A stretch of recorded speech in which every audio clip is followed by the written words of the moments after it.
ఇది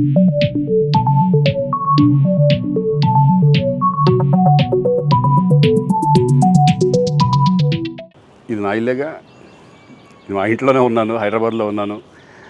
సో నేను విన్నాను పొద్దున్నుంచి, నాకు ఫోన్లు రావడం జరిగింది. నేను కూడా వీడియో క్లిప్ చూశాను. మన మీడియా మిత్రులు చాలామంది నన్ను అడిగి క్లారిఫై చేసుకున్నారు. వాళ్ళ దాంట్లో రాలేదు నాకు తెలిసి. చాలా ఇట్లా శ్రీకాంత్ ఇలా బెంగళూరులో రేవ్ పార్టీకి వెళ్ళాడు, హేమ వెళ్ళింది, ఈ టైప్లో ఏవో వచ్చినాయి. నిజంగా నాకు నవ్వు వచ్చింది. ఇంట్లో వాళ్ళందరూ నవ్వుకున్నాం. ఇదేంటిది, మొన్న ఏమో విడాకులు ఇచ్చి పిచ్చేశారు నా భార్యతో, ఈరోజేమో రేవ్ పార్టీలకి వెళ్ళాడు అని వచ్చేసినాయి. కానీ ఒకటి, వాళ్ళు కొంచెం తొందరపడ్డంలో ఇది లేదనిపించింది. ఎందుకంటే వాడెవడో, అతను ఎవరో కానీ కొంచెం నాలాగా ఉన్నాడు. వాడు కొంచెం ఇలా కప్పుకొని, అది గెడ్డం ఉంది, బట్ ఇప్పుడు గెడ్డం నాకు లేదు అని, బట్ గెడ్డంతో నేను షాక్ అయ్యాను. ఇదేంటిది నాలాగా ఉన్నాడు ఏంటి అని నేనే షాక్ అయ్యాను. సో దయచేసి ఎవరు నమ్మొద్దు. ఎందుకంటే రేవ్ పార్టీలకి వెళ్ళే కల్చర్ నాది కాదు, పబ్ కల్చర్ మనిషిని కాదు నేను.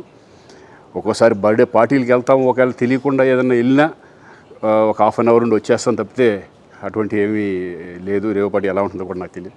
సో దయచేసి ఎవ్వరూ ఈ విషయాన్ని నమ్మొద్దు. హ్యాపీగా నేను హైదరాబాద్లో ఉన్నాను, మా ఇంట్లోనే. ఇప్పుడు మా ఇంట్లో నుంచే నేను ఇది చేస్తున్నాను. సో దయచేసి మీడియా మిత్రులందరికీ కూడా నేను చెప్పేది ఏంటంటే, ఏ విషయం కరెక్ట్గా తెలుసుకోకుండా మీరు కూడా థంబ్నైల్స్ పెట్టేసేసి, నా బొమ్మ వేసేసి రేవ్ పార్టీలో పట్టుబడ్డ శ్రీకాంత్ ఈ టైప్లో వేస్తున్నారు. కాబట్టి దయచేసి ఎవరు నమ్మొద్దు.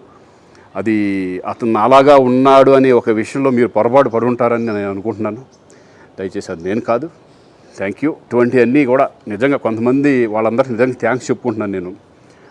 కొంతమంది మీడియా మిత్రులు నాకు డైరెక్ట్గా తెలుసు కాబట్టి, వాళ్ళ ఫ్రెండ్స్ లాగా నన్ను ఇచ్చేస్తారు కాబట్టి, వాళ్ళందరూ నన్ను డైరెక్ట్గా అడగడం, నేను చూసి ఇద్దరు నవ్వుకోవడం, వాళ్ళు వాళ్ళ దాంట్లో వేయకుండా చూశారు కొంతమంది. వాళ్ళందరూ కూడా నేను థ్యాంక్స్ చెప్పుకుంటున్నాను. దయచేసి ఇవన్నీ నమ్మొద్దు.